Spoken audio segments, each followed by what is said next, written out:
আপুনি জানেনে, মানুহ এজনৰ অন্তিম লক্ষ্য হ'ল সুখী হোৱা। আৰু আপুনি সকলোতকৈ বেছি সুখী কেতিয়া হয় জানেনে? যেতিয়া আপুনি আপোনাৰ ভিতৰত থকা আদৰ্শ ব্যক্তিজনৰ দৰে কাম কৰি গৈ থাকে। আমাৰ সকলোৰে ভিতৰত এজন আদৰ্শ ব্যক্তি লুকাই আছে। আমি সদায় সেই ব্যক্তিজনৰ দৰেই হ'বলৈ চেষ্টা কৰোঁ।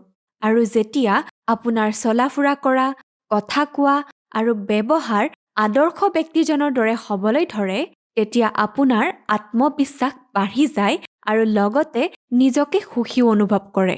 এটা কথা মনত ৰাখিব, আপুনি যিটোৰ কথা বেছিকৈ ভাবে, এদিন আপুনি সেইটোৱে হৈ যাব। সফল আৰু সুখী মানুহে সদায় তেওঁলোকৰ জীৱনৰ মূল্যৰ বিষয়ে ভাবে। আপোনাৰ জীৱনৰ মূল্য বা আপুনি কি বিচাৰে সেয়া আপোনাৰ কামৰ পৰা গম পোৱা যায়। বিশেষকৈ কঠিন পৰিস্থিতিত কৰা কামৰ পৰা।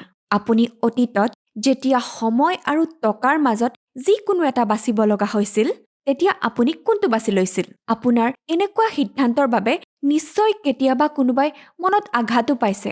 আপুনি কি কৰিছিল আৰু কি কৰিব লাগিছিল সেইটো ভাবি চাগে আজিও অনুশোচনা অনুভৱ হয়। অতীতত যি হৈ গ'ল সেয়াটো সলনি কৰিব নোৱাৰে, কিন্তু ভৱিষ্যতত যি হ'ব সেইখিনিতো আপোনাৰ হাতত আছে। সেইবাবে সদায় এইটো মনত ৰাখিব যে আপুনি আপোনাৰ পৰিয়াল, বন্ধু আৰু ল'ৰা-ছোৱালীৰ মনত আপোনাৰ প্ৰতি কেনেকুৱা স্মৃতি ধৰি ৰাখিব বিচাৰে।